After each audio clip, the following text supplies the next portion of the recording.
What's up, guys, and welcome back to this week's Bourbon of the Week. My name's Chris. I'm going to be your host for today, but before we get started, I just have to say thank you. Thank you to everybody who hit that subscribe button. We hit 500 subscribers on the channel, but we're not stopping here. We're going to get to that all-important 1,000. But for our special episode, we are doing this Elijah Craig 18-year single-barrel expression out of Heaven Hill Distillery. This has a lot of controversy behind it because, well, is it worth the price tag? And we're going to get into that here because, as you know, we do price, taste, drinkability, but everybody knows before we get started, time for the traditional sip. That is good.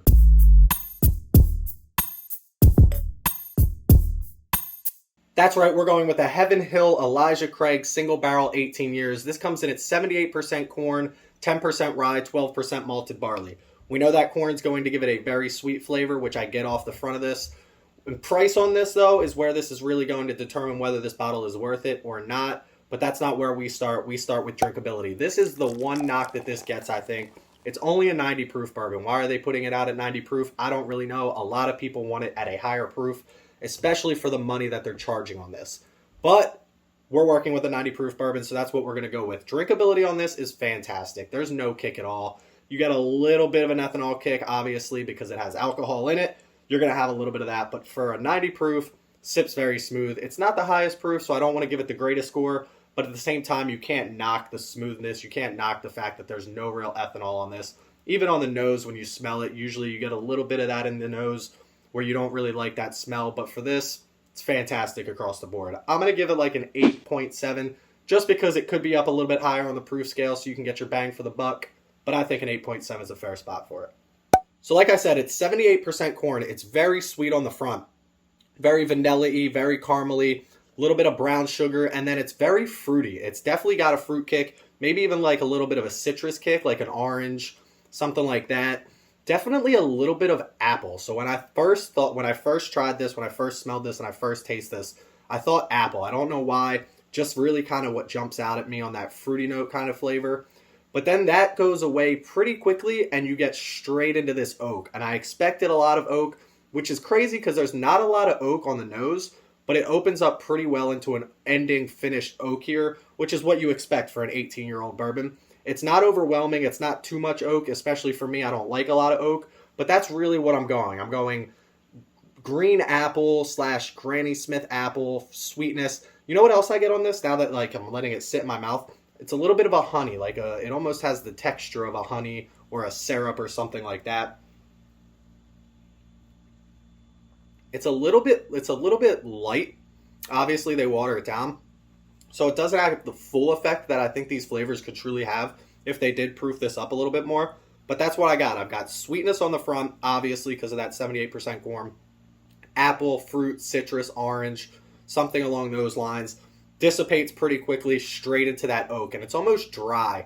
It almost dries out the back of the tongue. Very good flavor profile. I don't like a dry ending, but that's what I get here. I think it could do a little bit better as far as not being so oaky, but when you're talking about an 18-year, that's just a preference thing for me. It's the same thing I got with the Knob Creek 15-year. It's just very oaky when you keep it in the barrel that long. Personal preference thing. Not going to knock it for that. So as for taste, I really like this. I think it's one of the better tasting. It hits all the boxes as far as what you're looking for in a bourbon, and then it throws a little bit more at you with that sweetness and that appley, caramely, brown sugar type of flavor.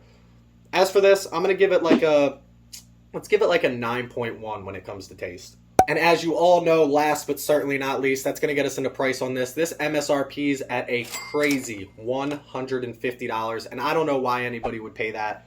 More importantly, I paid $200 for it. So why would I pay that? Well, it's exactly why you'd think, and it's the same reason that a lot of other people pay this. You're not getting a lot of 18-year single barrels that are readily available in the stores. So as somebody new, I can understand why they look at this and they say, I've got to get this. It's usually behind a glass screen or it's behind the counter and you got to ask for it. So when it comes to this, I understand the appeal. A Heaven Hill Elijah Craig product, one of the oldest single barrels that you can readily available get, like I said. I understand why people want this. This used to be a $50 bottle not too long ago. Used to be a $60 bottle, $70 bottle. They bumped it to $100. They bumped it to $150. The question is, what are they going to bump it to next?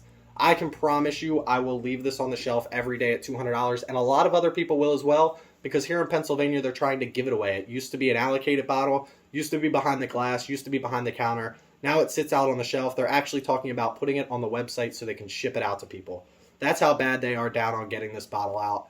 I don't like it at $200 at all. You shouldn't like it at $150. As good as it is, it's a 90 proof bourbon, and that's all it is. It's nothing exceptional. It's nothing special. The flavors are great. The drinkability is easy. There's a lot of bourbons that are just like this that aren't $200. So I can promise you, do not buy this at $200. At $150, I would still stay away.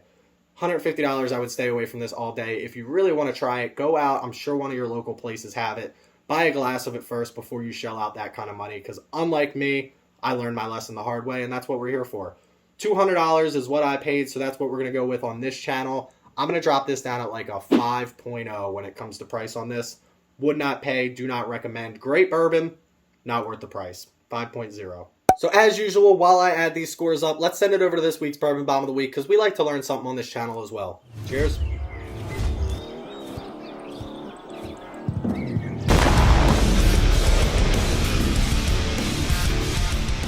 So for this week's Bourbon Bomb of the Week, we're going to talk about Heaven Hill Distilleries, because they are one of the biggest distilleries here in the United States, and they started out from nothing. That's right, back in 1935, they opened under the name Old Heaven Hill Springs. They have a lot of history here that we're going to go over, and they are part of some of the biggest brands that you know today, including Evan Williams, Larceny, Brunette's Vodka, Admiral Nelson's Rum, Elijah Craig like we're doing right now, Henry McKenna, which is one of my favorite, Old Fitzgerald. All of these are under Heaven Hill Distillery, and they also source a lot of product to other places that we don't even know about. So they are one of the biggest distilleries here in the United States. Now they have an awesome history. Again, in 1935, they opened as Old Heaven Hill Springs. In 1942, they actually shut down by the U.S. government and mandated to make alcohol for the war effort. 1955, they barreled number 500,000. In 1957, EWBIB, Evan Williams Bottled and Bond, came out, one of the top selling bourbons here in the United States. In 1961, they barreled their 1 millionth barrel. In 1975 is when Parker Beam took over as the master distiller. I'm sure you all know the Beam name by now. In 1986 is when the EC Small Batch came out. Then we go to 1995, where the EC 18 came out for the first time, all the way up to 2018, where they finally filled their 8 millionth barrel of whiskey. And if that's not a crazy story, a crazy timeline, I don't know what is. Heaven Hill is massive. I don't think you comprehend how much product they're actually putting out. If you're in the bourbon world, you probably drank more Heaven Hill Distillery stuff than any other distillery out there right now. So cheers to you, Heaven Hill. Keep putting out great products. Keep putting out amazing timelines like this. And I'll keep drinking it. Cheers. So there you have it, a little bit of history behind Heaven Hill. If you're not drinking Heaven Hill, you're probably drinking MGP. And if you're not drinking that, you're probably drinking another major distillery brand. There's not a lot that compete with the size of what Heaven Hill can do. It's actually quite impressive. But this Elijah Craig, 18 years, didn't do as well as we thought it was going to do. Actually, it did just as well as I thought it was going to do. It came up with a 7.6. It's really that price tag that's going to kill this. You're going to get a very good, awesome product. If you keep this on your shelves, I understand why. It's a cool display piece. It's a cool story. 18 years, single barrel bourbon. You don't get many of those. But that price tag is just way too much if you ask me. There's a lot of great bottles of bourbon out there that don't cost you nearly that much.